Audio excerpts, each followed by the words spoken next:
du Père et du Fils et du Saint-Esprit. La grâce de notre Seigneur Jésus-Christ, l'amour de Dieu le Père et la communion de l'Esprit Saint soient toujours avec vous.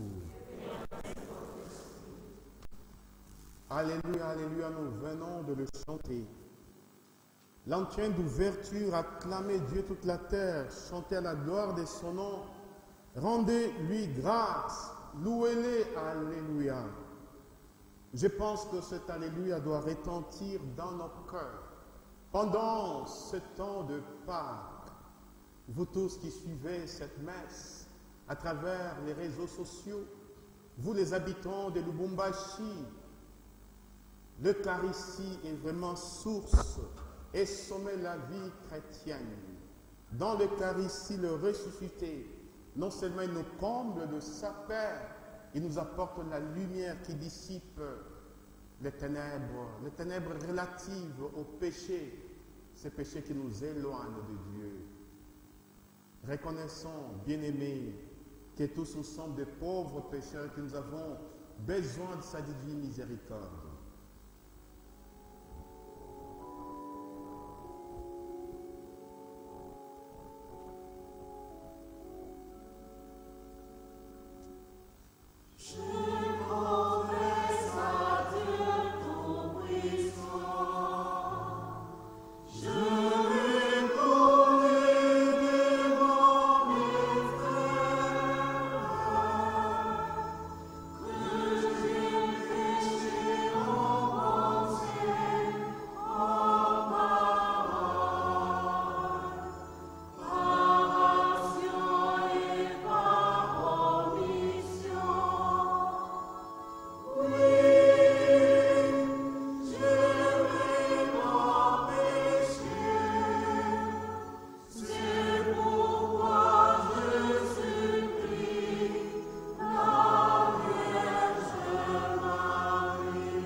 Que Dieu Tout-Puissant nous fasse miséricorde et qu'il nous pardonne nos péchés et nous conduise à la vie éternelle.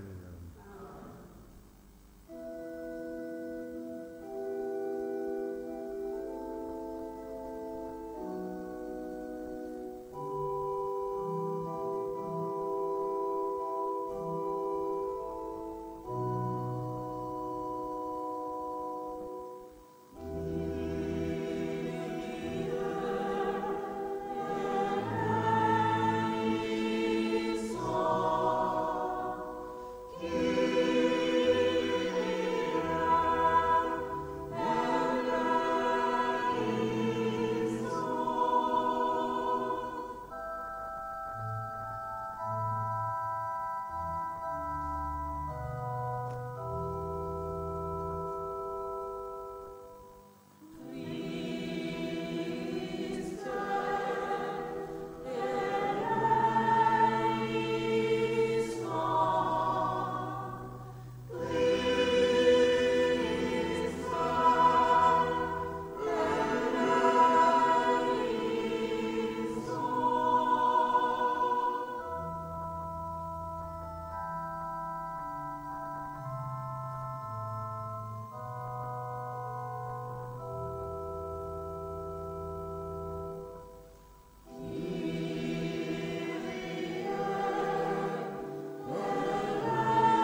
Garde à ton peuple sa joie, Seigneur. Toi qui refais ses forces et sa jeunesse, tu nous as rendu la dignité des fils de Dieu. Affermis-nous dans l'espérance de la résurrection. Par Jésus-Christ, ton Fils, notre Seigneur, qui vit et règne avec toi dans l'unité du Saint-Esprit, un seul Dieu maintenant et pour le siècle des siècles.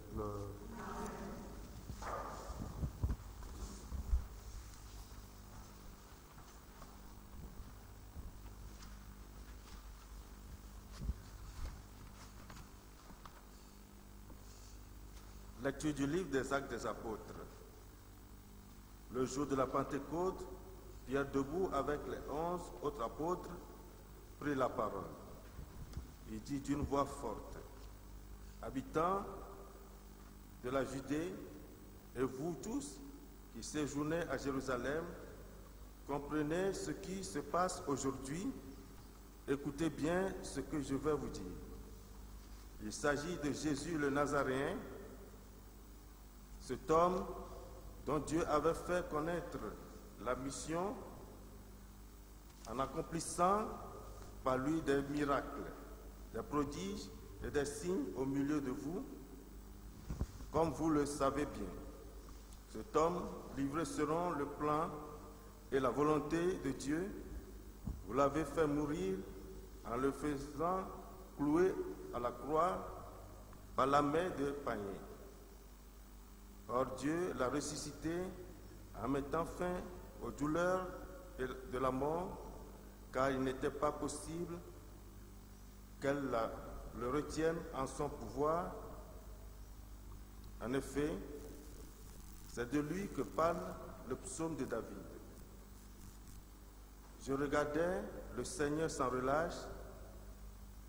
S'il est à mon côté, je ne tombe pas.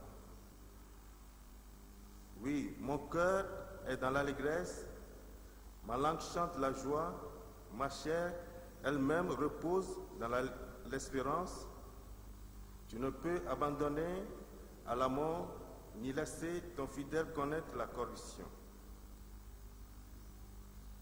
Tu m'as montré le chemin de la vie, Tu me rempliras d'allégresse par ta présence. Frères, au sujet de David, notre Père, on peut vous dire avec assurance qu'il est mort, qu'il a été enterré et que son tombeau est encore aujourd'hui chez vous. Mais il était prophète. Il savait que Dieu lui avait juré de faire asseoir sur son trône un de ses descendants. Il a vu d'avance la résurrection du Christ dont il a parlé ainsi. Il n'a pas été abandonné à la mort et sa chair n'a pas connu la corruption. Ce Jésus, Dieu l'a ressuscité. Nous tous, nous en sommes témoins. Élevé dans la gloire par la puissance de Dieu, il a reçu de son Père l'Esprit Saint qui était promis et il l'a répandu sur nous. C'est cela que vous voyez et que vous entendez. Parole du Seigneur.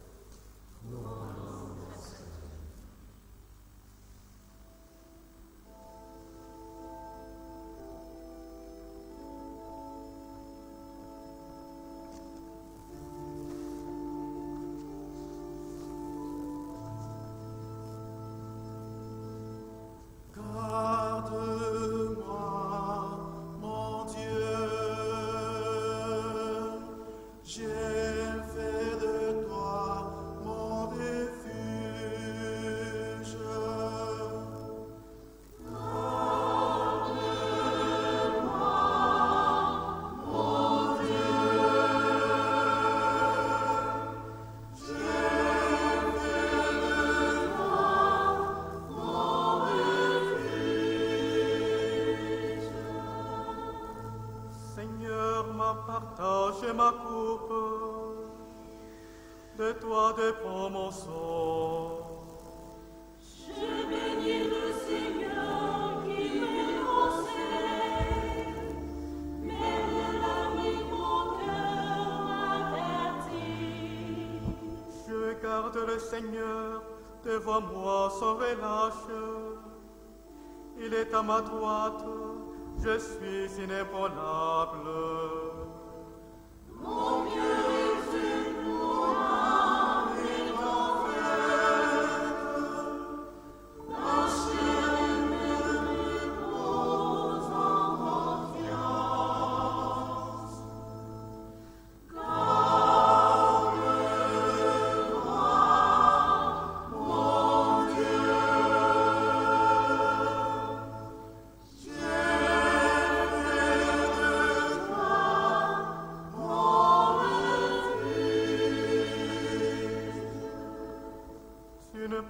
Abandonné à la mort, ni laisser ton âme voir la corruption.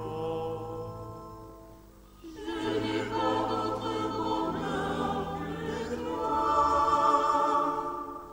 Tu m'apprends le chemin de la vie. Devant ta face, débordement de joie. À ta droite, éternité de délices.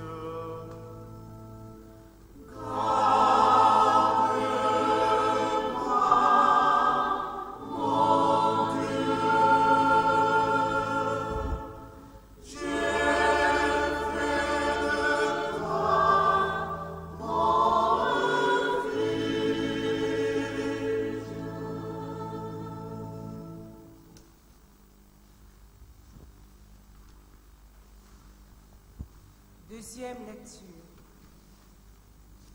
Lecture de la première lettre de Saint Paul l'apôtre. Frères, nous invoquons comme votre Père celui qui ne fait pas de différence entre les hommes, mais qui les juge chacun d'après ses actes. Vivez donc pendant votre séjour sur terre dans la crainte de Dieu. Vous le savez, ce que vous a libéré de la vie sans but que vous meniez à la suite de vos pères. Ce n'est pas l'or et l'argent, car ils seront détruits. C'est le sang précieux du Christ, l'agneau sans défaut et sans tache. Dieu l'avait choisi dès avant la création du monde. Il a manifesté à cause de vous, en ce temps qui sont les derniers. C'est par lui que vous croyez en Dieu, qu'il a ressuscité d'entre les morts et lui a donné la gloire. Ainsi, vous mettez votre foi et votre espérance en Dieu. Parole du Seigneur. Nous rendons grâce à Dieu.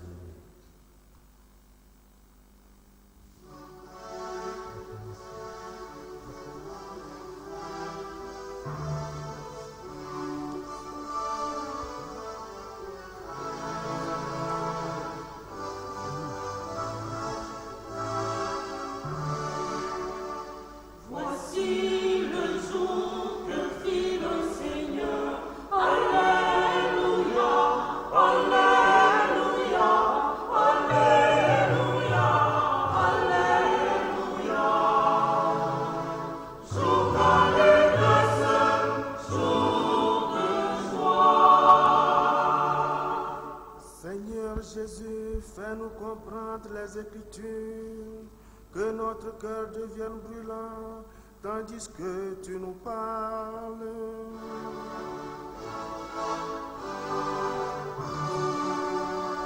Voici le jour que fit le Seigneur.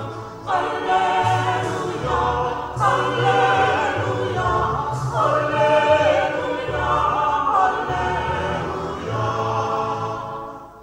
Jour d'allégresse, jour de joie.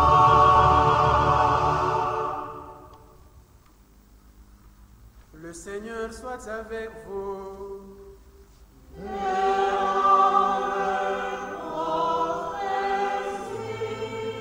Évangile de Jésus-Christ selon Saint Luc.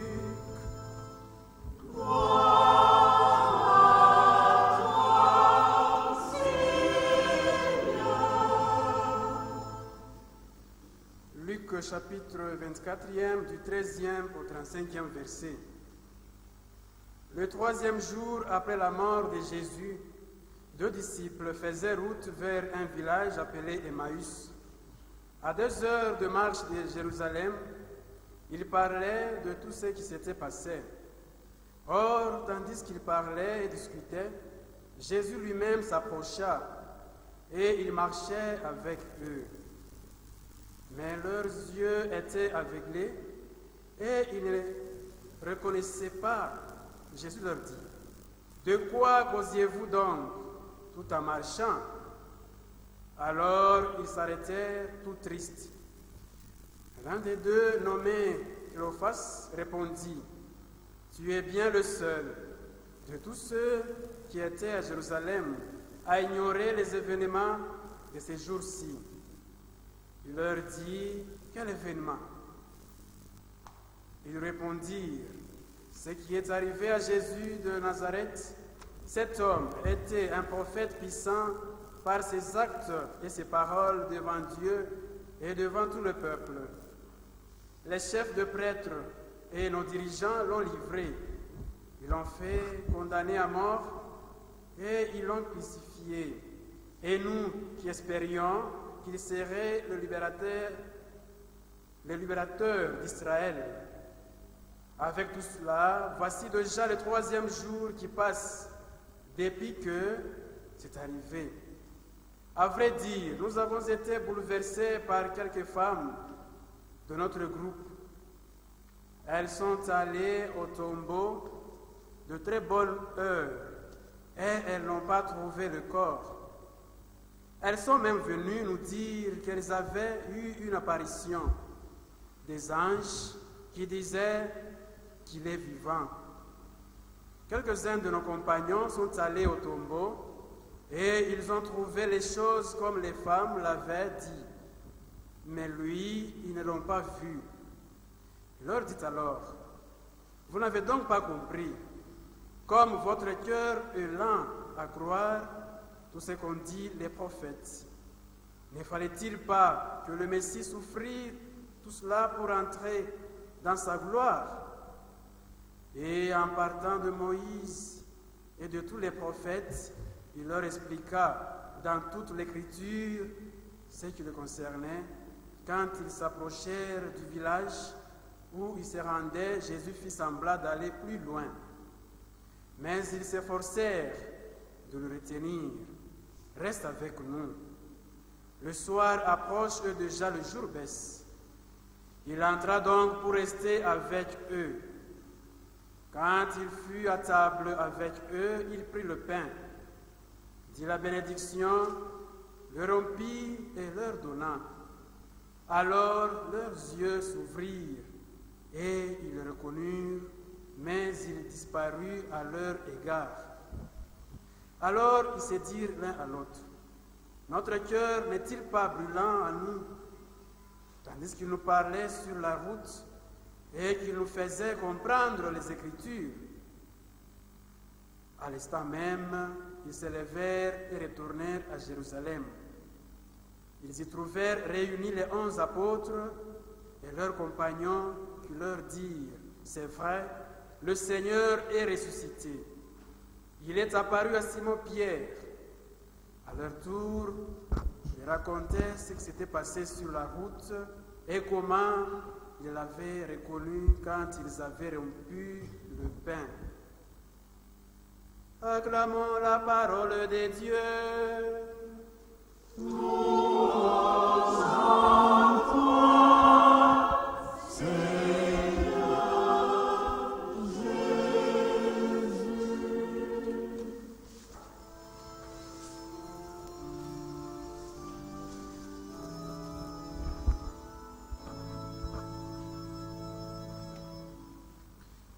Réjouis-toi Marie, pleine de grâce, le Seigneur est avec toi, tu es bénie entre toutes les femmes, et Jésus, le fruit de ton sang, est béni.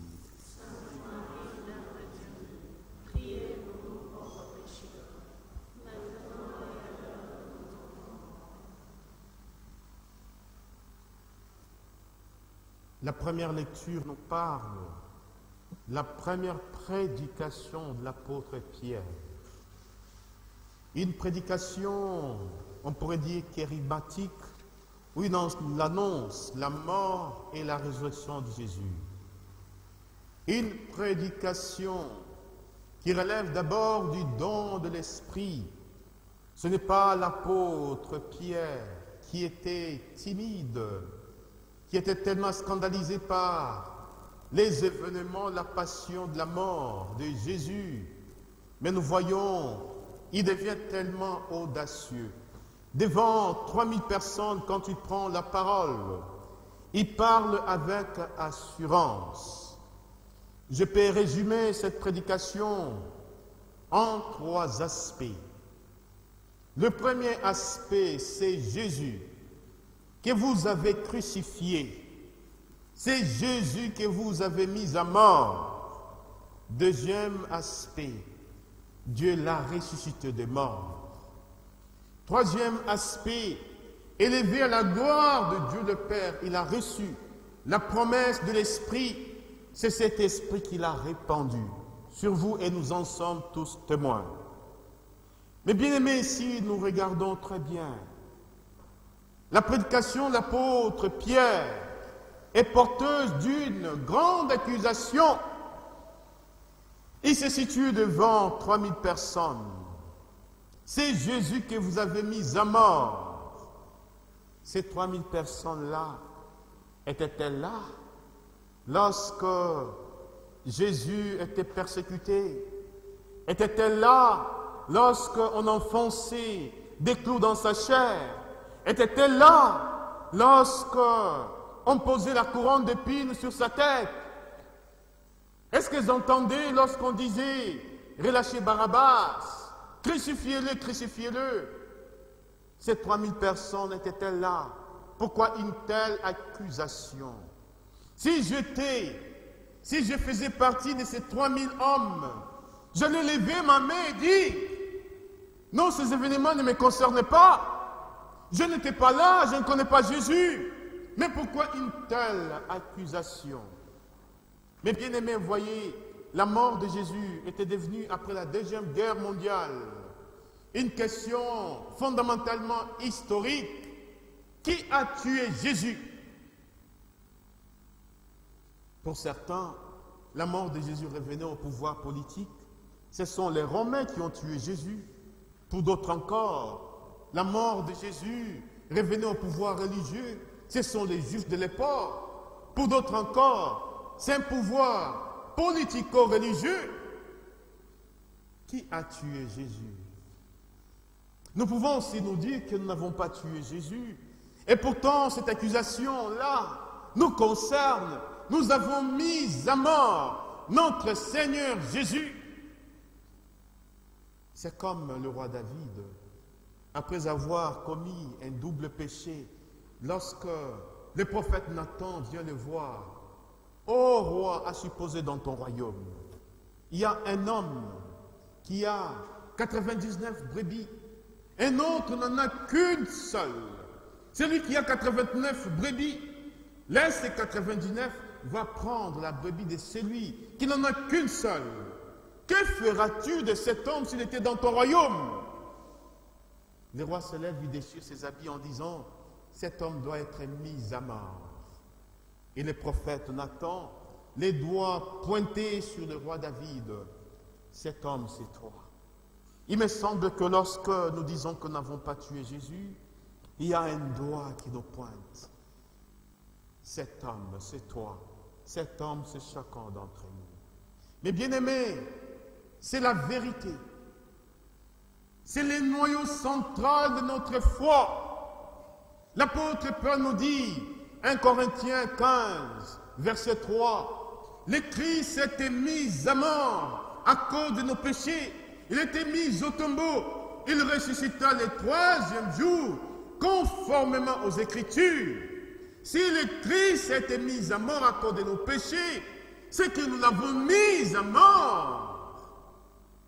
Et si après le baptême, nous continuons à pécher de manière délibérée, la lettre aux Hébreux nous dira, il est impossible à ceux qui ont été illuminés, qui ont goûté cette belle parole, qui ont savouré cette belle parole, qui sont devenus participants de la nature divine, qui néanmoins sont tombés, de le rénover une seconde fois, alors qu'ils crucifient pour leur compte le Fils de Dieu et les bafouent publiquement.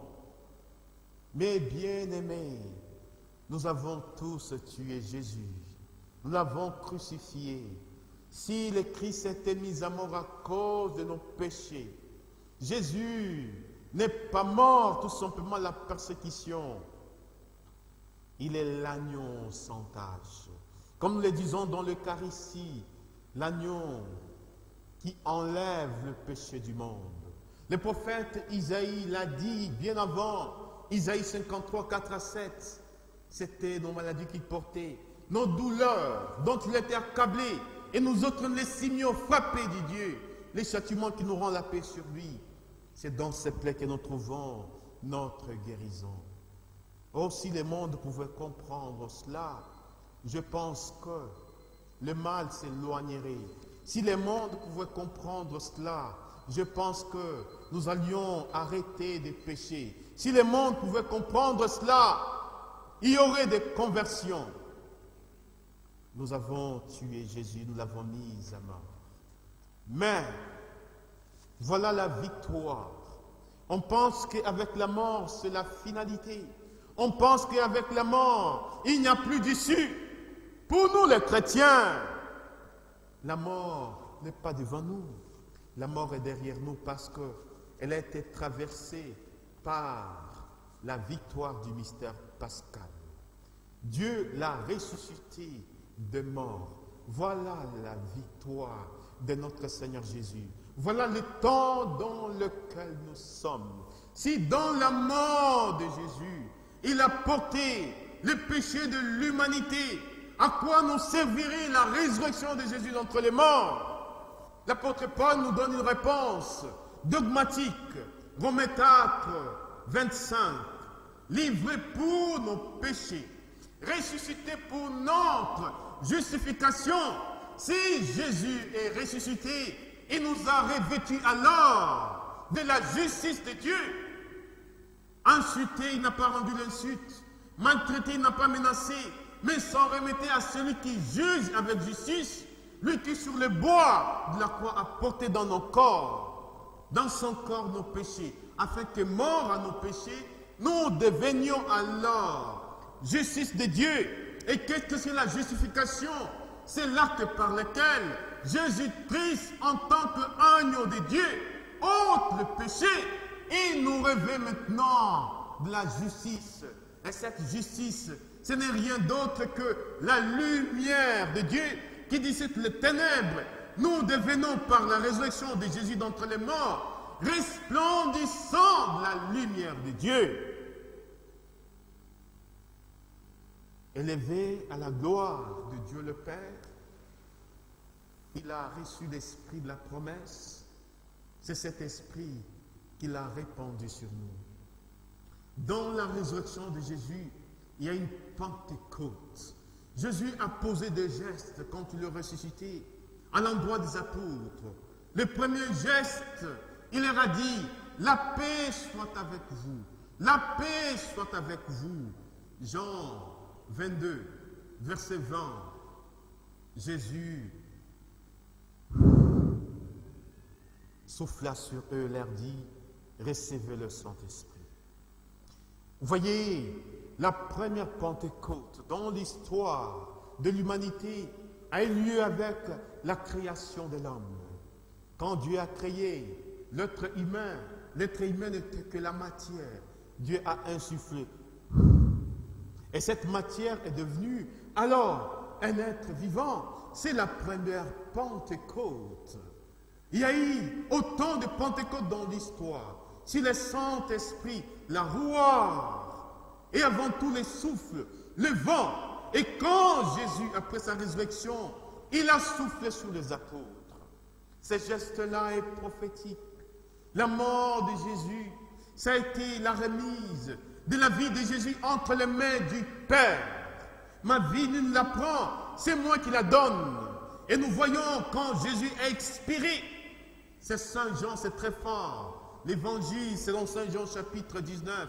Jésus expira. Les derniers soupirs de Jésus, quand tu expires, tu donnes ton dernier souffle. Vous voyez, le pape Jean-Paul II, les derniers instants de sa vie, quand les gens le voyaient et quand il parlait, il bavait. Il y avait la salive qui coulait de sa bouche. Qu'est-ce que nous n'avons pas entendu? Il est tellement vieux, il n'a pas ses facultés en place. Il faut qu'il démissionne. C'est ridicule de voir un tel pape fatigué, malade. Il continue encore à diriger l'Église. Quelle a été la réponse de Jean-Paul II?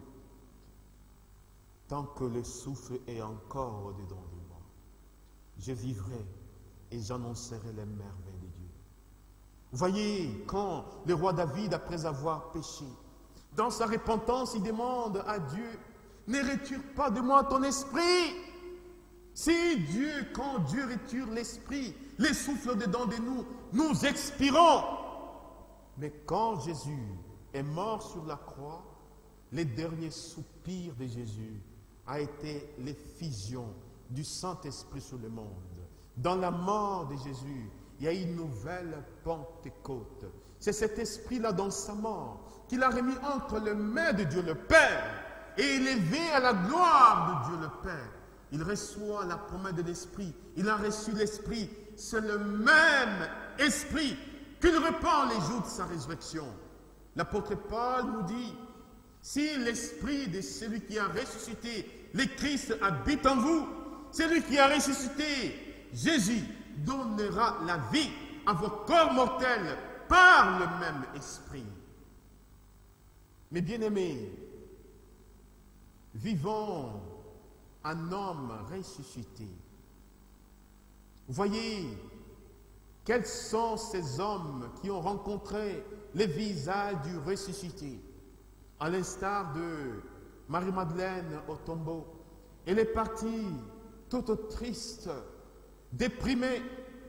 Mais lorsqu'elle rencontre le ressuscité, sa tristesse tombe, la joie envahit le cœur.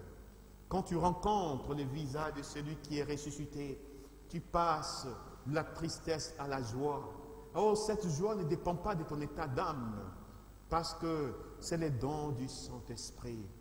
Quand tu rencontres le visage du ressuscité, tu passes du doute à la foi comme Thomas, ayant touché ses mains, mon Seigneur et mon Dieu. Quand tu rencontres le visage du ressuscité et qui te parle, ton cœur brûle de sa présence, à l'instar des disciples d'Emmaüs. Vous voyez l'évangile d'aujourd'hui, nous parlons des disciples d'Emmaüs. Il faut d'abord se situer sur le plan géographique. Ils étaient à Jérusalem. Ils ont vécu ces événements tragiques. Ils sont déconcertés, scandalisés. Ils sont dans la dépression. Alors, vous savez, quand vous êtes dans la dépression, vous pouvez commencer à parler vous-même. Vous êtes inconsolable. Vous n'avez plus la joie au-dedans de vous. Votre visage est terne. Alors, vous êtes en train de chercher des consolations à l'extérieur. Vous voyez, les disciples étaient dans cet état-là. Mais ils parlaient entre eux. Mais ils ne parlaient pas de n'importe quoi ou de n'importe qui. Ils pensaient à quelqu'un qu'ils ont connu, dont le témoignage est incontestable. Ils parlaient de Jésus. Il y a un fait que j'aimerais relever. Quand nous parlons de Jésus, quand nous pensons à Jésus, il nous rejoint sur nos routes. Quand tu parles de Jésus, quand tu penses à Jésus, il te rejoint. Alors, c'est la devise des Dominicains. Parler à Dieu et parler de Dieu. Parler à Dieu, c'est la contemplation, c'est la prière. Parler de Dieu. Quand tu as débordement de cette contemplation, elle nous pousse vers la mission et là nous pouvons parler alors de Dieu. Les disciples d'Emmaüs ont fait cette expérience. Ils parlaient de Jésus. Jésus les a rejoints. Ils ne l'ont pas reconnu parce qu'ils sont aveuglés par les événements, par le scandale de la croix. Lorsque tu es dans une grande épreuve, bien-aimé, tu es dépourvu des grâces sensibles. Et parfois, tu es en train de vivre comme un désert total. Cela ne veut pas dire que Dieu n'est plus présent dans ta vie. Il est là présent sous d'autres modalités. Il aimerait à ce que tu puisses quitter la sensiblerie pour pouvoir les rejoindre dans l'au-delà, parce qu'il est le tout autre qui te rejoint même quand tu ne te rends pas compte. De quoi parlez-vous? Oh, tu es le seul à ignorer ces événements. Lesquels événements? Cet homme, grand prophète, puissant en actes et en paroles. Il y a de cela 3 jours que ces événements sont arrivés. L'autre fois, je vous disais, l'un des travaux de Jésus après sa résurrection, Jésus va entreprendre un travail en profondeur, la guérison de la mémoire. Jésus commence à leur parler de lui. Saint Jérôme nous dit, ignorer les Écritures, c'est ignorer le Christ. Ignorer le Christ, c'est ignorer les Écritures. Toutes les Écritures parlent de Jésus parce qu'il est le Verbe qui s'est fait chair. Romains 10, 4. Il a accompli toute la loi à travers sa personne. Jean 1, 17. La loi nous a été donnée par l'entremise de Moïse. La grâce et la vérité nous sont données par le Christ. Jésus explique les Écritures les concernant. En partant d'abord de Moïse, les 5 premiers livres, passant par les prophètes et les écrits. Mais les apôtres, les disciples d'Emmaüs, chemin faisant, qu'est-ce qu'ils ont remarqué? Leur cœur était tout brûlant. Les effets de la parole de Dieu. Quand l'apôtre Pierre, sa première prédication, quand il parle, c'est Jésus qui vous a mis à mort. L'apôtre Pierre n'a pas endormi les consciences. Comme aujourd'hui on voit des prédicateurs, lorsqu'ils se trouvent devant des hommes politiques, ils endorment leur conscience, ils commencent à dire Auguste Assemblée. Une assemblée qui n'est pas auguste, on dit Auguste Assemblée. Bon, l'apôtre Pierre n'a pas mis des gants. C'est Jésus que vous avez crucifié. Dieu l'a ressuscité de mort. Et aujourd'hui, le salut est annoncé à sa personne. Leur cœur était tout brûlant. Et quand l'apôtre Pierre leur dit, ils eurent le cœur transpercé. Frères, que devons-nous faire? Voilà ce qui produit la parole. Après une prédication, après une homélie, les chrétiens devraient se poser la question, que devons-nous faire? À l'apôtre d'indiquer maintenant la voie. Convertissez-vous et que chacun de vous se fasse baptiser. Alors vous allez recevoir l'esprit de la promesse. Une catéchèse en 3 points. La conversion, le baptême et les dons du Saint-Esprit.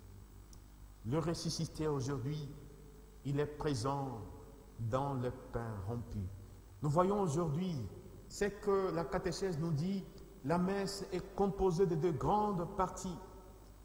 La liturgie de la parole et la liturgie de l'Eucharistie. Jésus, à travers les récits d'aujourd'hui, accomplit les 2 grandes parties. Les chemins faisant, il leur a fait la liturgie de la parole. Et quand ils arrivent à Emmaüs, voilà Jésus maintenant qui fait la liturgie eucharistique, prenant le pain. Et quand il rend le pain, quand il rend le pain, leurs yeux s'ouvrirent. Voyez, le premier Adam, ayant péché, ses yeux s'étaient ouverts. Après le péché, le deuxième Adam, que le Christ, il ouvre les yeux après avoir rompu le pain. Cela veut dire, quand Jésus nous dit, celui qui cherche à sauver sa vie, la perdra. Mais celui qui la perd à cause de moi, la retrouvera. Nous sommes appelés à devenir ce pain rompu. À travers d'abord les dons de notre vie, nous sommes appelés à devenir sacrifice. L'apôtre Paul nous dit, Romains 12, verset 1, je vous supplie, mes frères, par la miséricorde de Dieu, à offrir vos personnes en sacrifice vivant. C'est là le culte spirituel qui plaît à Dieu. Quand Jésus rend le pain, leurs yeux s'ouvrent, ils le reconnurent. L'Eucharistie, lieu de notre guérison, la guérison de nos péchés. L'Eucharistie, source et sommet de la vie chrétienne, nous ouvre les portes du royaume de Dieu. La présence de Jésus dans l'Eucharistie, dans le pain rompu. Jésus se donne aujourd'hui sous d'autres modalités.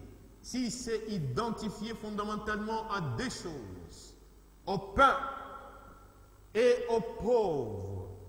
Chaque fois que vous faites ces choses, aux plus petits d'entre mes frères, c'est à moi que vous les avez faites.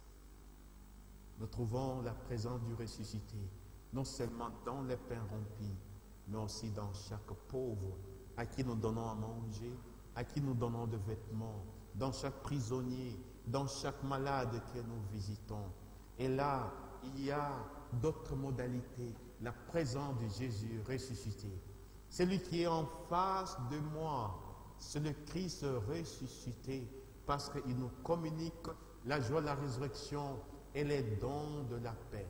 Enflammons le cœur de toute l'humanité par l'annonce kérigmatique. Il est mort pour nos péchés, il est ressuscité pour notre justification. Amen.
Proclamons la foi de l'Église. Je crois en Dieu le Père Tout-Puissant, Christ son Fils unique, notre Seigneur, qui a été conçu du Saint-Esprit, de la Vierge Marie, a souffert sous Ponce Pilate, a été crucifié, est mort et a été enseveli. Le troisième jour est ressuscité de mort, est monté aux cieux, est assis à la droite de Dieu le Père Tout-Puissant. D'où il viendra juger les vivants et les morts. Je crois en l'Esprit Saint, à la Sainte Église catholique, à la communion des saints, à la résurrection de la chair, à la vie éternelle. Amen. Présentons à Dieu notre Père toutes nos intentions, celles du monde entier, celles de l'Église, particulièrement celles de tous ceux qui sont éprouvés. Ensemble, prions.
Sainte Église de Dieu, afin que par amour pour les hommes, Dieu nous fortifie dans la foi en ces temps que traverse l'Église.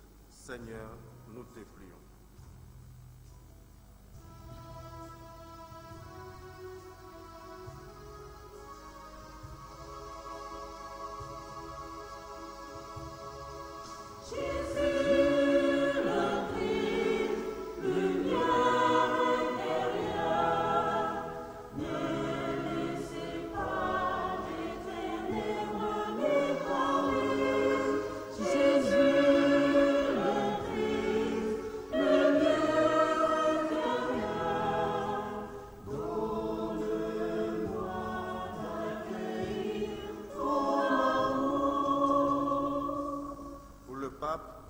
Évêques, les prêtres et les diacres, afin que Dieu leur donne la possibilité d'exercer leur ministère en toute fidélité.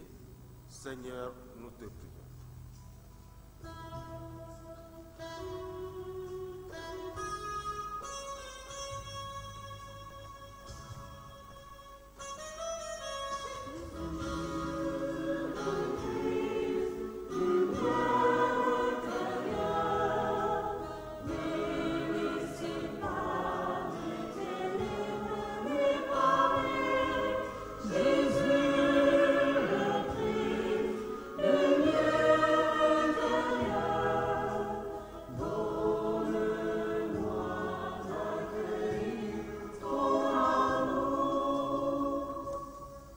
Ceux qui ne croient pas en la résurrection du Christ, Seigneur, nous implorons ta bonté sur leur vie.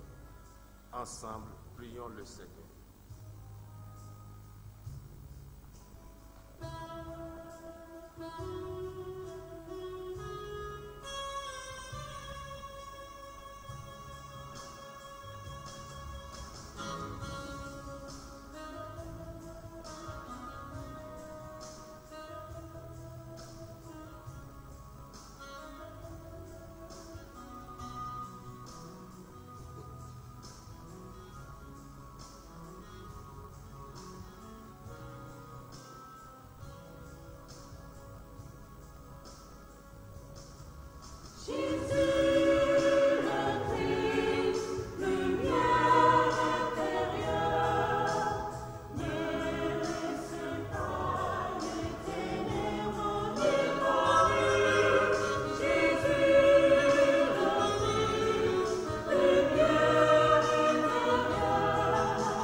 malades dans notre pays et partout dans le monde entier, touchés par coronavirus, Seigneur, accorde-leur la guérison.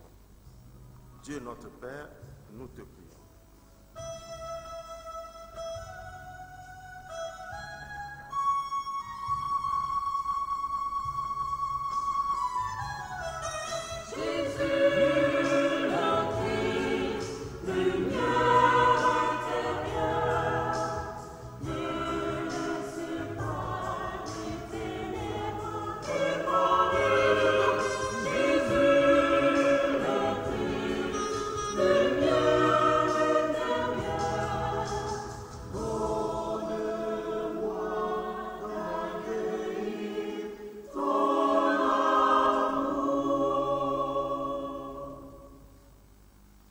À tes fidèles, Seigneur, tends une main secourable, qui te cherchent de tout cœur et voient exaucer leurs justes demandes, par Jésus le Christ notre Seigneur.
Prions ensemble, on m'a d'offrir les sacrifices de toute l'Église.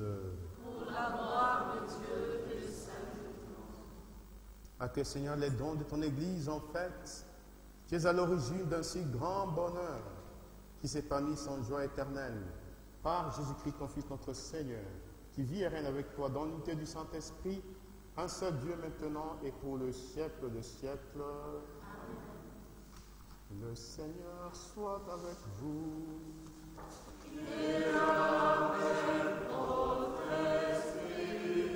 Élevons notre cœur. Nous lèvons vers le Seigneur. Rendons grâce au Seigneur notre Dieu. Cela est juste et bon. Vraiment, il est juste et il est bon de te glorifier, Seigneur, en tout temps, et plus encore en ces jours où le Christ, notre Pâque, a été immolé. Grâce à lui s'élèvent des enfants de lumière pour une vie éternelle. Et les portes du royaume des cieux s'ouvrent pour accueillir les croyants. Oui, nous te rendons gloire car sa mort nous a franchis de la mort, et dans les mystères de sa résurrection, chacun de nous est déjà ressuscité. C'est pourquoi le peuple des baptisés, rayonnant de la joie pascale, exulté par toute la terre, tandis que les anges dans le ciel chantent sans fin l'hymne de ta gloire.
Toi qui es vraiment saint, toi qui as soudé toute sainteté, Seigneur, nous te prions. Sanctifie ces offrandes en répandant sur elles ton esprit, qu'elles deviennent pour nous le corps et le sang de Jésus, le Christ, notre Seigneur. Au moment d'être livré, d'entrer librement dans sa passion, il prit le pain, il rendit grâce, il le rompit et le donna à ses disciples en disant: prenez et mangez-en tous, ceci est mon corps livré pour vous.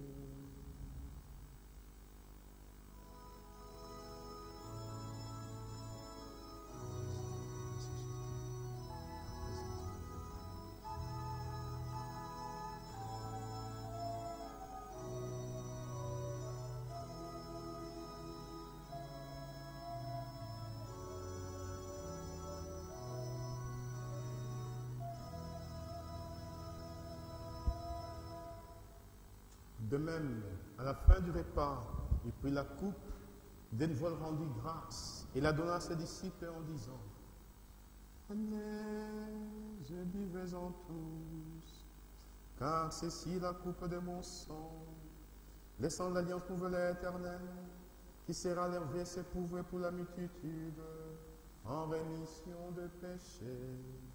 Vous ferez cela en mémoire de moi.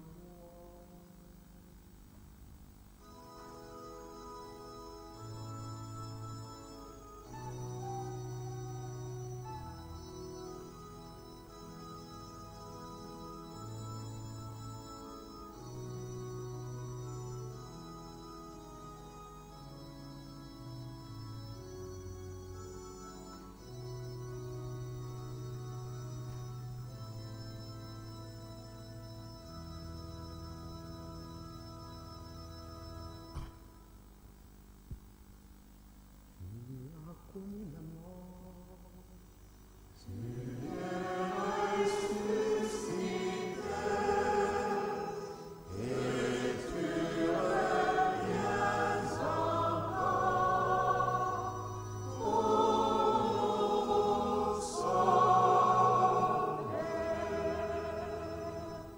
faisant ici mémoire de la mort, et leur résurrection de ton Fils, t'offrant, Seigneur, le pain, la vie et la coupe du salut, et nous te rendons grâce car tu nous as choisis pour servir en ta présence.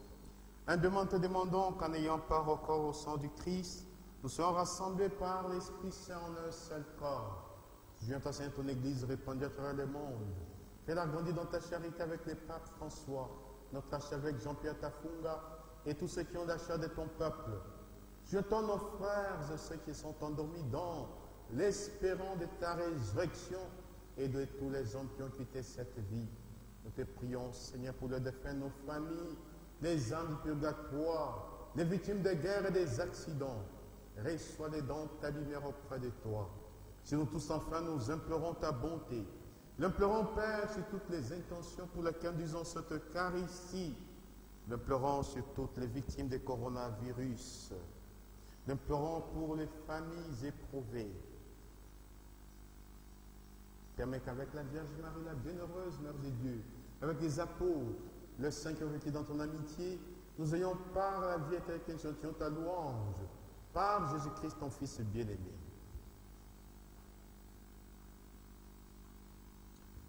Par lui, avec lui, en lui, à toi, Dieu le Père Tout-Puissant, dans l'unité du Saint-Esprit, tout honneur et toute gloire, pour le siècle des siècles. Amen. Comme l'avons appris du Sauveur, et selon son commandement, nous osons dire la prière que le Seigneur nous a apprise. Notre Père, qui es aux cieux, que ton nom soit sanctifié, et que ton règne vienne. Que ta volonté soit faite sur la terre comme au ciel. Donne-nous aujourd'hui notre pain de ce jour. Pardonne-nous nos offenses, comme nous pardonnons aussi à ceux qui nous ont offensés. Et ne nous laisse pas entrer en tentation, mais délivre-nous. Délivre-nous de tout mal, Seigneur, et donne la paix à notre temps. Par ta miséricorde, libère-nous du péché. Rassure devant les épreuves, en cette vie, nous espérons le bonheur que tu promets et l'avènement de Jésus-Christ et ton Fils, notre Sauveur. Car c'est à toi qu'appartiennent le règne, la puissance et la gloire pour le siècle. Seigneur Jésus-Christ, tu as dit à tes apôtres, je vous laisse la paix, je vous donne ma paix. Ne regarde pas nos péchés, mais foi ton Église, pour que ta volonté s'accomplisse, donne toujours cette paix et conduis-la, volonté parfaite, toi qui règnes pour le siècle des siècles. Que la paix et la joie du Seigneur soient toujours avec vous. Et avec votre esprit. Frères et sœurs, dans la sainteté du Christ, nous nous faisons la paix.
Jésus que vous avez mis à mort, Dieu l'a ressuscité d'entre les morts.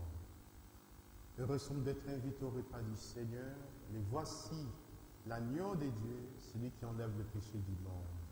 Seigneur, je ne suis pas digne de te recevoir, mais dis seulement une parole, et je serai. Que le corps et le sang de Christ nous garde pour la vie éternelle.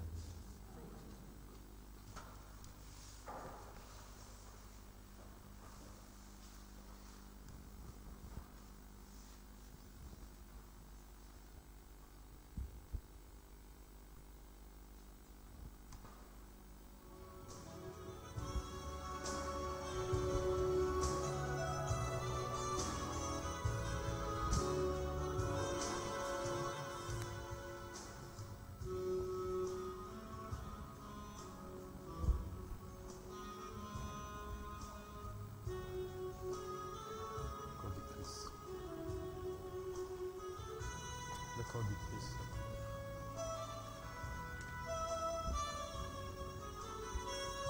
Le corps du Christ. Le corps du Christ. Le corps du Christ.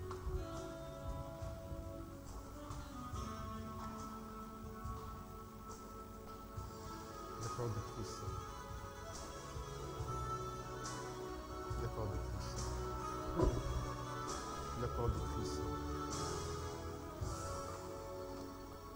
Le corps du Christ. Le corps du Christ. Le corps du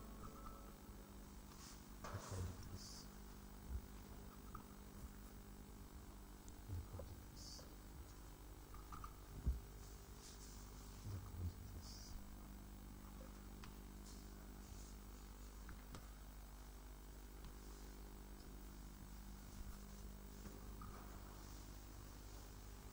Le corps du Christ. Le corps du Christ.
Prions encore le Seigneur.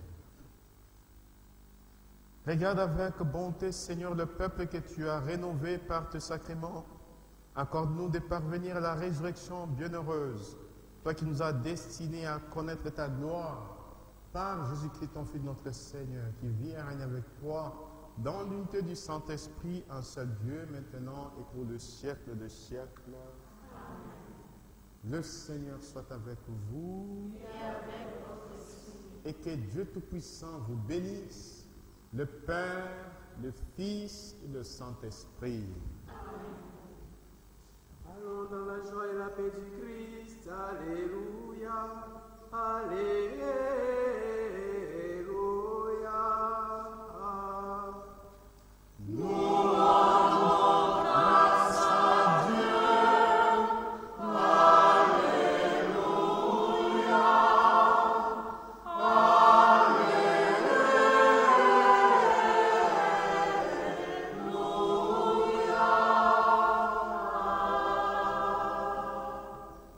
Bon dimanche à tous.